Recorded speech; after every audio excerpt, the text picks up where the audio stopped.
Today we're going to show you a money-saving purchase you may want to consider.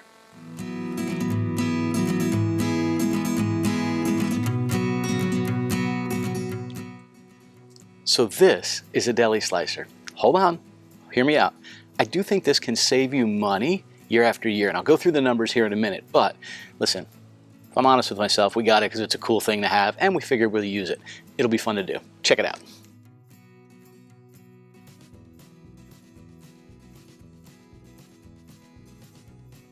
Let's get this bag off of here and then kind of show you this whole thing. I like the fact that there's not a lot of assembly. It doesn't look like required here. All right, I've taken a few things apart here just because I want to wash it down before I use it for the first time. We'll show you all of this, and then obviously this video you'll be seeing a little bit after we've used it and cut a few times. A couple of things I'll share. So there is the product table. It goes on with a set screw right on the side, nice and easy.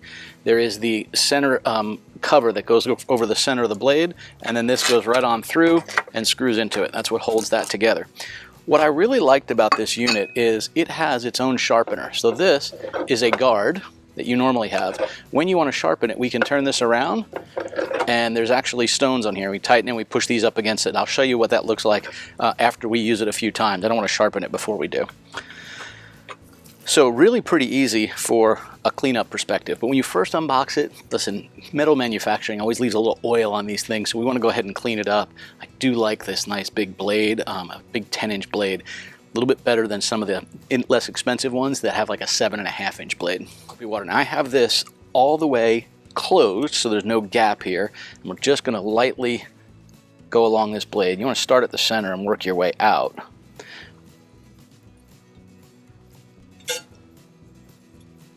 All right, coming this way because again I do not want to risk cutting myself. This thing is sharp, and all I'm really doing is wiping this whole thing down. I want to make sure that I don't have any sort of oil from the manufacturing process on it, or frankly little pieces of styrofoam, because there was a lot of styrofoam in that packing.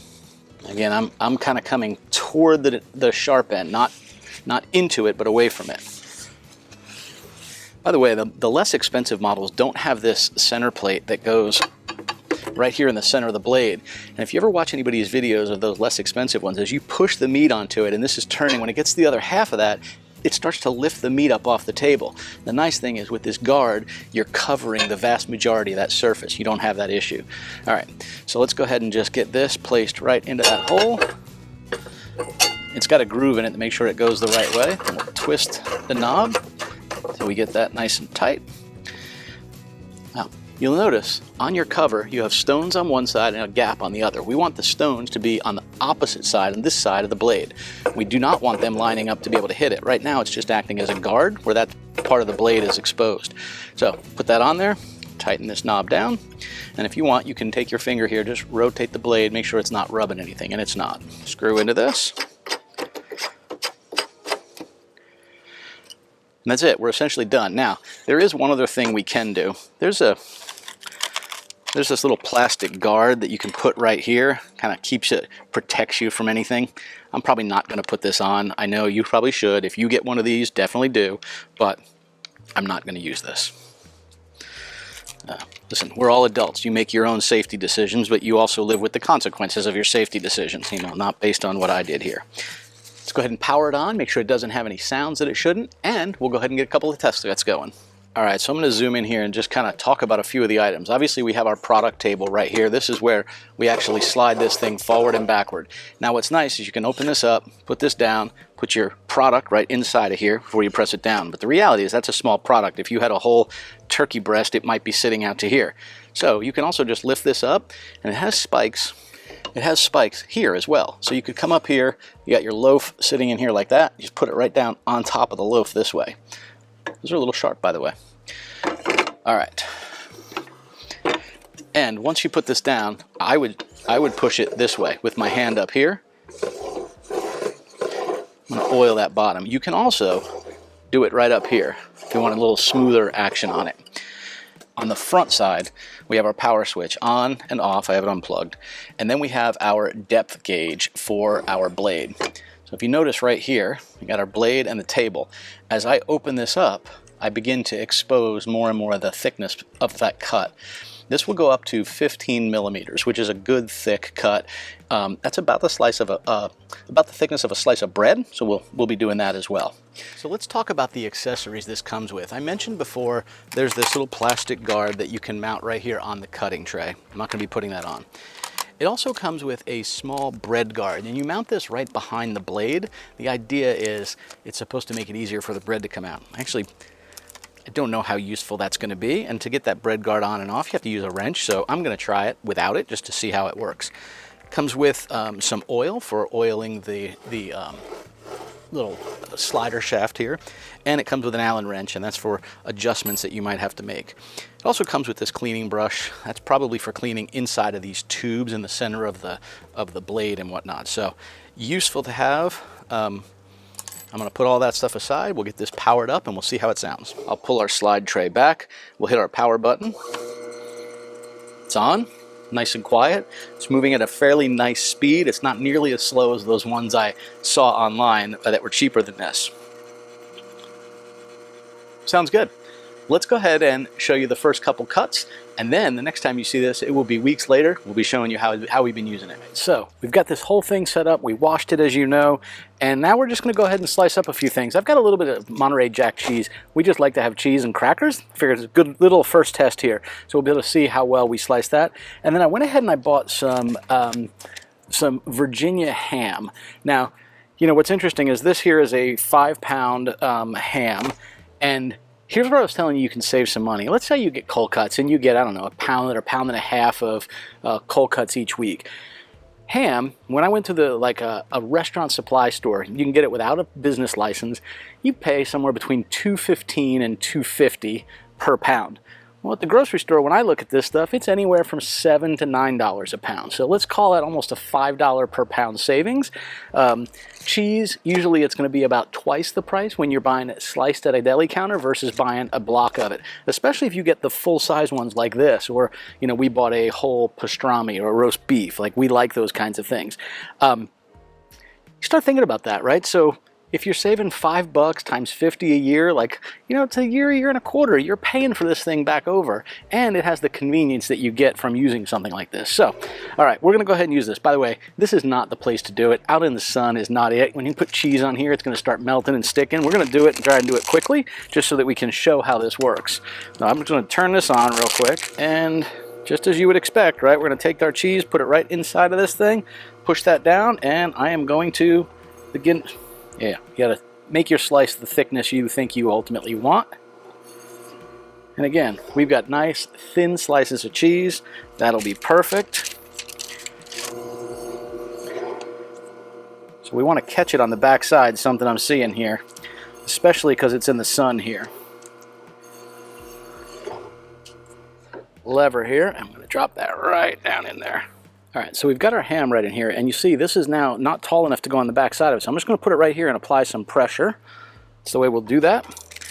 Again, I'm going to take my piece of paper here, pop that right in. I'm going to pick my size. Now, we like it fairly thin, so I'm going to go ahead and give this a shot.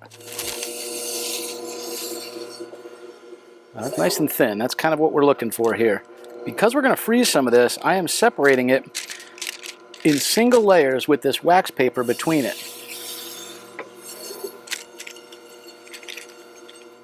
I think we might even want to go a little thinner than this. Let me show you. See how this looks. That's thin, but I think I want to go even a bit thinner. Not quite to shaved, but pretty doggone close.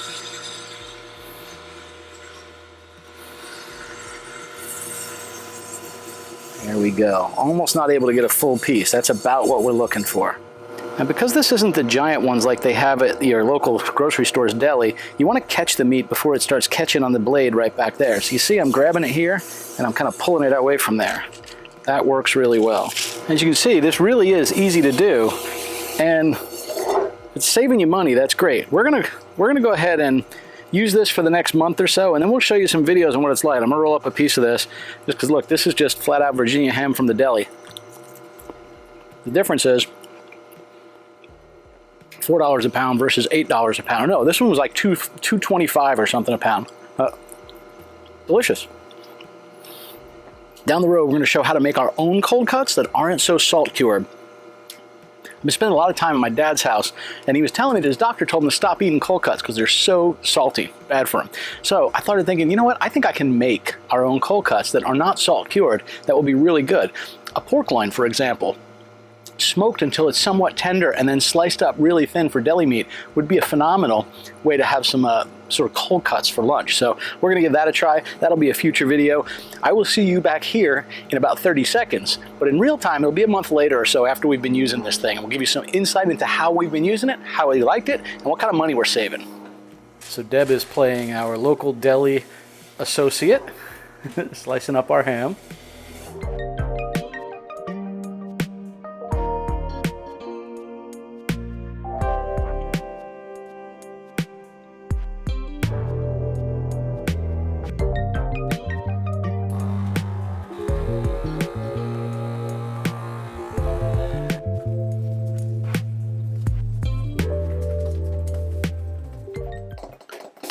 Just like that, it's sealed, perfect for the freezer.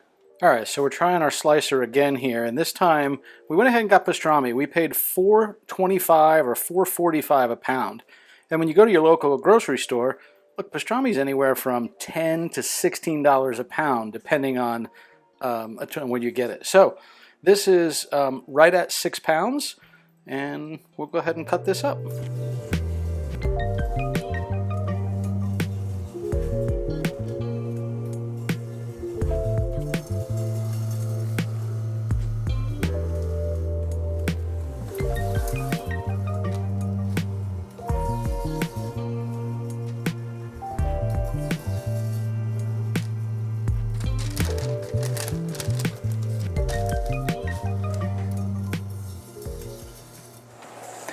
So we've had this unit for about a month now, and we use the heck out of it. We're absolutely saving some money. Won't pay it off probably a good year or so, but we enjoy having it. It's kind of fun to use. We'll come up with all kinds of new creative ideas. We've sliced cheese with it and deli meats. We'll probably end up doing some pork loin and seeing if we could make our own deli meat as well in the coming months. But so far, this has been a really exciting purchase.